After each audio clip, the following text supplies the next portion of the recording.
Assalamualaikum warahmatullahi wabarakatuh. Halo anak-anak hebatku, semoga kalian selalu sehat dan senantiasa bahagia. Kali ini kita akan belajar tentang garis dan sudut, dan pada video kali ini kita akan mempelajari terlebih dahulu tentang garis. Tapi sebelumnya kita juga akan mempelajari tentang pengertian titik.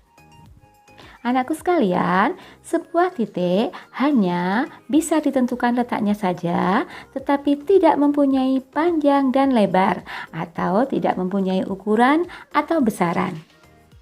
Titik biasanya digambarkan dengan sebuah noktah kecil dan diberi nama atau dinotasikan dengan satu huruf kapital, seperti huruf A, B, C, dan sebagainya. Ini adalah sebuah noktah. Jika diberi nama A, maka ini adalah titik A. Dan ini sebuah noktah. Jika diberi nama B, maka ini adalah titik B. Dan sebuah noktah, jika diberi nama C, maka ini adalah titik C. Selanjutnya, kita akan belajar tentang pengertian garis. Anakku sekalian, garis adalah merupakan kumpulan titik-titik yang banyaknya tak terhingga. Garis direpresentasikan oleh garis lurus dengan tanda panah di setiap ujungnya yang mengindikasikan bahwa garis tersebut panjangnya tak terbatas. Garis biasanya diberi nama dengan satu huruf kecil. Jadi kalau dengan satu huruf maka hurufnya harus huruf kecil, misalkan K saja, G saja, atau M saja, bisa jadi juga A saja, atau B saja, atau C saja, dan sebagainya. Garis juga bisa diberi nama dengan dua huruf kapital yang menunjukkan pangkal dan ujung dari wakil garis. Misalnya garis AB, jadi kalau dua huruf, dua-duanya huruf kapital ya, atau bisa juga garis PQ. Sebagai contoh, ini adalah sebuah garis dengan nama K, maka inilah garis K. Kemudian ini sebuah garis dengan diberi nama G, maka inilah garis G. Kemudian berikutnya sebuah garis dengan nama M, maka itulah garis M. Selanjutnya sebuah garis dengan dua nama atau dua titik, yaitu titik A dan B, maka inilah garis AB. Kemudian ini yang terakhir merupakan garis PQ. Selanjutnya kita akan belajar tentang pengertian bidang.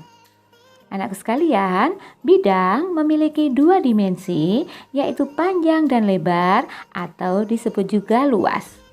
Suatu bidang biasanya diberi nama dengan huruf kecil dari abjad Yunani seperti alfa, beta, gamma, atau theta. Suatu bidang dapat juga diberi nama dengan beberapa huruf kapital dan minimal 3 titik yang terletak pada bidang tersebut. Sebagai contoh, ini adalah sebuah bidang yang kita beri nama bidang alfa. Ini adalah bidang alfa. Kemudian berikutnya, ini adalah sebuah bidang PQRS. Sedangkan hubungan antara titik dan garis adalah ini sebuah titik A yang terletak pada garis L. Dan gambar berikutnya adalah sebuah titik B yang terletak di luar garis M. Hubungan antara titik dan bidang kita lihat pada gambar bahwa titik C pada gambar tersebut berada pada bidang alfa. Berikutnya, titik D terletak di luar bidang beta. Jadi bidangnya ini adalah bidang beta dan titik D-nya berada di luar bidang beta. Selanjutnya, hubungan antara garis dan bidang. Pada gambar yang pertama, garis L berada pada bidang alfa. Kemudian garis L di sini berada di luar bidang alfa. Selanjutnya, Garis L di sini menembus bidang alfa dan titik tembusannya berada pada titik A. Apa itu titik-titik segaris? Titik-titik segaris adalah titik-titik yang terletak pada garis yang sama. Pada gambar kita lihat bahwa titik A dan titik B terletak pada garis yang sama, yaitu garis L. Maka dikatakan titik A dan titik B adalah dua titik yang segaris. Untuk selanjutnya, titik-titik yang segaris disebut titik-titik kolinier. Jadi dalam satu garis. Selanjutnya, titik-titik yang sebidang. Kita lihat di sini ada titik C dan titik D yang terletak pada bidang yang sama, yaitu bidang beta. Dua titik dikatakan sebidang jika titik-titik tersebut terletak pada bidang yang sama. Pada gambar di atas, titik C dan titik D dikatakan sebidang karena terletak pada bidang yang sama, yaitu bidang beta. Untuk selanjutnya, titik-titik sebidang disebut koplanar. Selanjutnya kita akan belajar tentang jenis-jenis garis. Ada dengan nama garis saja, yang tadi sudah kita pelajari adalah kumpulan titik-titik yang jumlahnya tak terhingga dan kedua ujungnya mempunyai arah yang bisa diperpanjang. Kita lihat di sini sebuah garis AB, maka ini ujungnya adalah berarah dan berarah. Jika kita tulis, maka ini namanya garis AB. Selanjutnya, segmen garis atau ruas garis. Jika titik A dan B serta titik-titik antara AB membentuk suatu ruas garis AB, maka kedua ujung tidak berarah seperti ini. Maka ini adalah ruas garis AB atau segmen AB.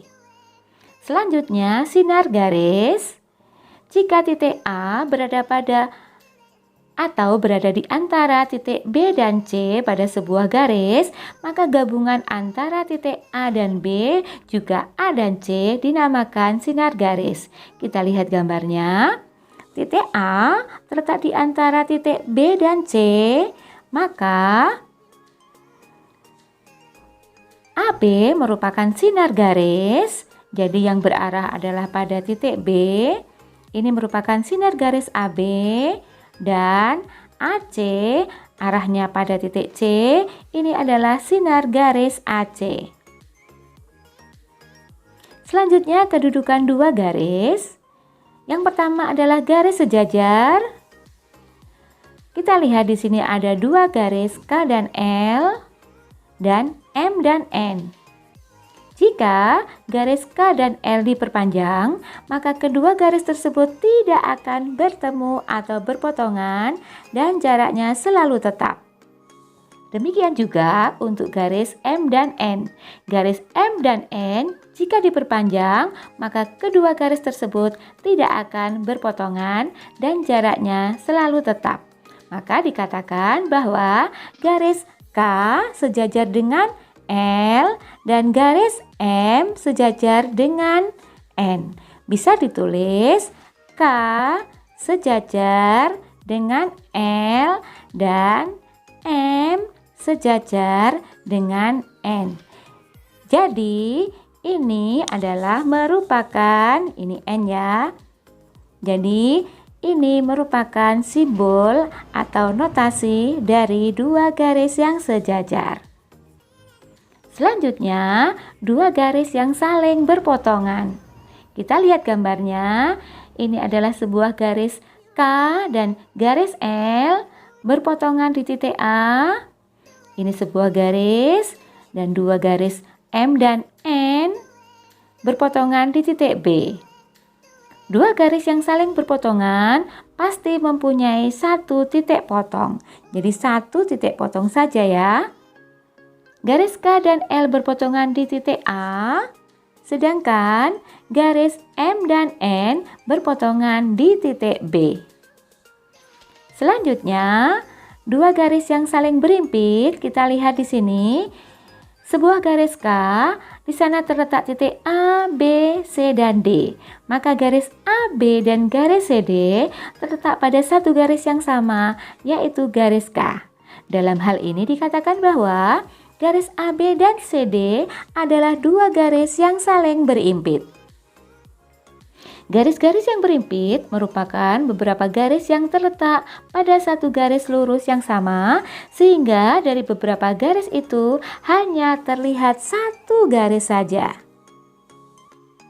Pada gambar di atas, garis-garis yang berimpit pada garis K ada garis AB, garis AC, AD, BC, BD, dan garis CD. Sedangkan sifat-sifat garis yang sejajar, sebelumnya untuk mempelajari sifat-sifat garis yang sejajar digunakan pernyataan-pernyataan yang telah diakui kebenarannya tanpa perlu pembuktian yang disebut dengan aksioma. Aksioma-aksioma itu merupakan dasar untuk pembuktian sifat-sifat garis yang sejajar. Aksioma yang pertama, melalui dua buah titik sembarang hanya dapat dibuat sebuah garis lurus. Jika kita mempunyai dua titik, yaitu titik A dan B dengan letak yang sembarang, maka dari titik A dan B hanya bisa dibuat tepat satu garis lurus. Selanjutnya, aksioma yang kedua, melalui sebuah titik yang berada di luar sebuah garis, hanya dapat dibuat sebuah garis sejajar dengan garis tersebut. Kita lihat gambar, ini adalah garis K, dan ini adalah garis L, dan titik P terletak pada garis L. Pada gambar di samping, melalui titik P di luar garis K, jadi titik P ini di luar garis K, hanya bisa dibuat satu garis L yang sejajar dengan garis K. Selanjutnya, untuk teorema yang pertama, jika sebuah garis memotong salah satu dari dua garis sejajar, maka garis tersebut juga akan memotong garis yang kedua. Ini adalah garis L dan ini adalah garis M. Sedangkan ada sebuah garis K yang memotong garis L pada titik A, maka garis L yang sejajar dengan M dan K memotong garis L di titik A. Buktikan bahwa garis K juga memotong garis M, maka buktinya adalah jika garis K tidak memotong garis M, berarti garis K sejajar dengan M. Akibatnya, melalui titik A, terdapat dua garis yang sejajar dengan M, yaitu L dan K. Ini bertentangan dengan aksioma yang kedua ya. Jadi, garis K tidak sejajar dengan M, melainkan garis K memotong garis M. Jadi, terbukti ya. Kemudian, teorema yang kedua, jika sebuah garis sejajar dengan dua garis yang lainnya, maka kedua garis itu sejajar. Yang pertama kita buat garis C, kemudian garis A, dan garis B. Diketahui bahwa A sejajar C dan B juga sejajar dengan C. Kita buktikan apakah A juga sejajar dengan B. Kita buktikan ini adalah garis B, garis C, garis A, dan garis B. Kita lihat, kita buktikan jika garis A dan B tidak sejajar, maka garis A dan B pastilah berpotongan. Misalkan perpotongannya di titik P. Akibatnya, melalui titik P terdapat dua garis, yaitu garis A dan B yang sejajar dengan garis C. Ini bertentangan juga dengan aksioma yang kedua. Kalau begitu, garis A dan B pasti tidak berpotongan. Karena tidak berpotongan, maka garis A dan B pastilah dua garis yang sejajar. Nah, bagaimana anak sekalian mempelajari tentang garis? Kalian pasti suka dan kalian juga pasti bisa. Wassalamualaikum warahmatullahi wabarakatuh.